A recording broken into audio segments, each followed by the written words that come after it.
अगर आपको पता लगे एक ऐसा इंसान जिसको आप अब तक बहुत ज़्यादा हम्बल और स्वीट समझते थे, वो रियल में हम्बल और स्वीट है नहीं बल्कि बहुत ज़्यादा कनिंग है, तो आपको कैसा फील होगा।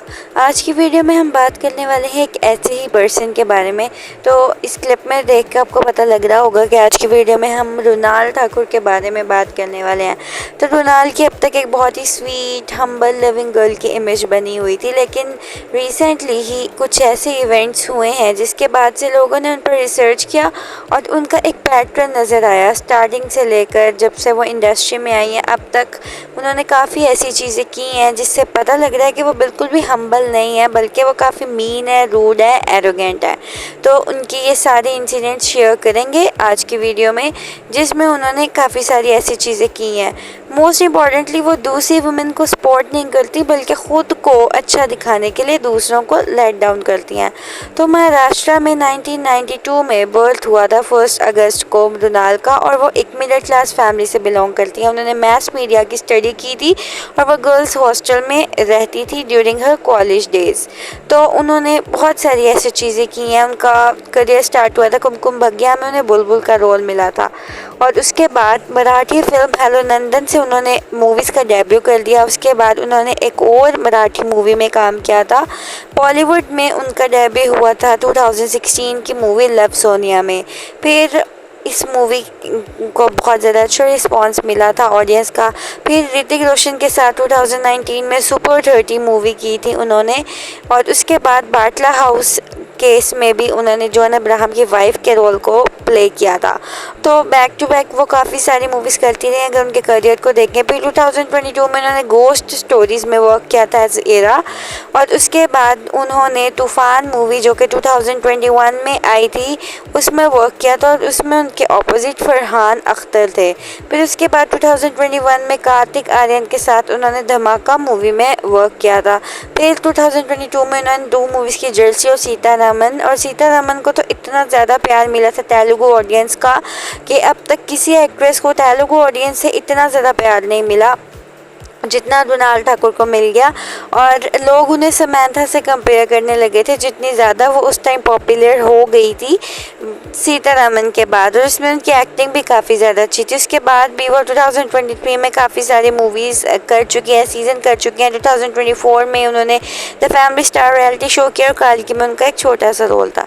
फिर 2025 में उन्होंने सन ऑफ सरदार 2 अब उनकी आ रही है, जैसे कि हम सबको पता है हर जगह उसी की प्रमोशंस देखने को मिल रही हैं। देखते हैं मूवी रिलीज़ होने के बाद कि उसमें उनकी परफॉर्मेंस कैसी जाती है। अब रिसेंटली उन्होंने कुछ ऐसी चीज़ें की हैं जैसे रेतिया राव हैदरी को कंपेयर कर दिया तात्या विच्छू के साथ, और बॉडी शेमिंग की बिपाशा बासु की, और बिपाशा बासु को बोला कि वो मैनली लगती हैं बहुत ज़्यादा, और भी बहुत सारी ऐसी चीज़ें वो कर चुकी हैं जिससे लोगों को पता लग गई है उनकी रियलिटी के वो रियल में कैसी हैं। उन्होंने ये भी बोल दिया कि Covid is a blessing in disguise, can you believe. और उसके अलावा उन्होंने फेमस होने के बाद अपने लॉन्ग टर्म बॉयफ्रेंड को छोड़ दिया, और जिस टाइम वो कुमकुम भाग्य में आ रही थी उस टाइम से वो काफ़ी ज़्यादा मीन बातें करती आ रही हैं।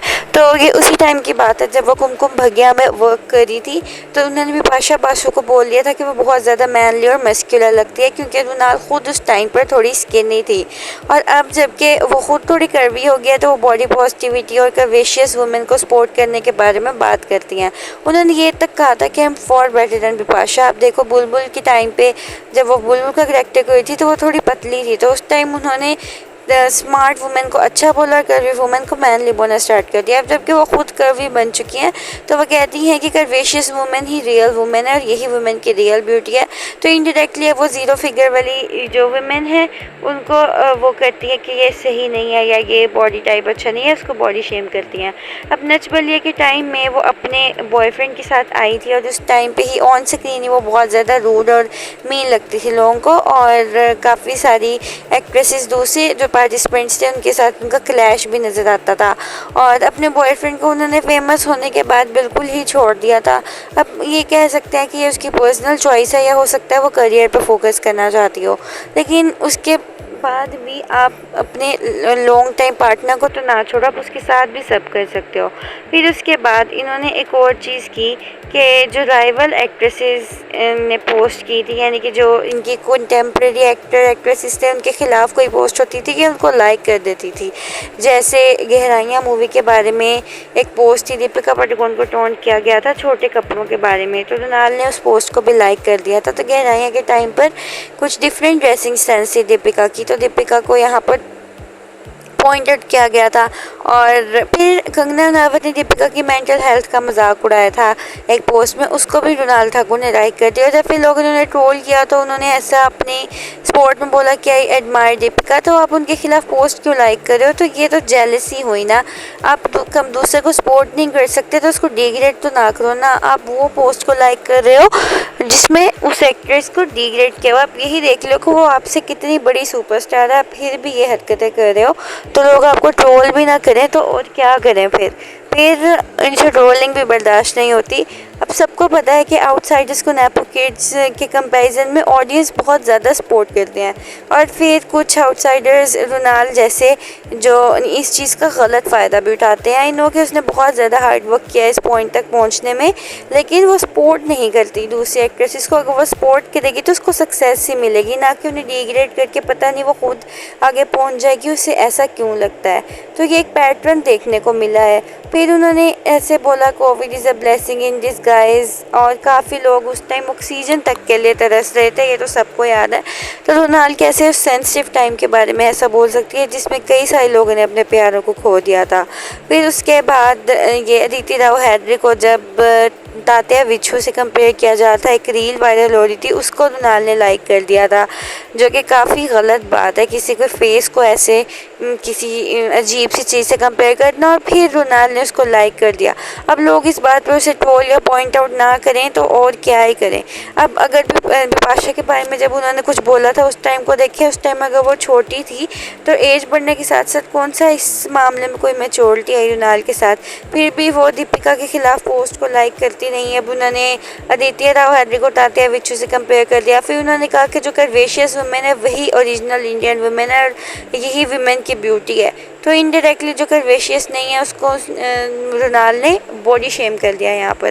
तो ये चीज़ तो रोनाल्ड में कोई इम्प्रूवमेंट तो आई नहीं। जैसे वो बिपाशा के बारे में उस टाइम से बातें कर रही थी, अब तक टॉपिक चेंज कर करके वो उसी टाइम की टॉक्सिक बातें ही कर रही है। बस अपने आप को अच्छा उसे दिखाना है। और जिस टाइम कर्वी वुमेन अच्छी नहीं लगती थी उस टाइम उसने ज़ीरो फिगर वाली जो वुमेन थी उसको अच्छा बोला, कर्वी वुमेन को बोल दिया मैनली। और जब अब टाइम है कर्वी वुमेन अच्छी लगती हैं तो उसने कर्वी वुमेन को बोल दिया कि वो रियल इंडियन वुमेन है, और दूसरे को कर दिया बॉडी शेम। तो ये एक पैटर्न हमें देखने को मिलता है। अब देखते हैं कि रोनाल्ड ठाकुर अपनी इस हैबिट को चेंज करती हैं या वो ऐसी टॉक्सिक रहती हैं।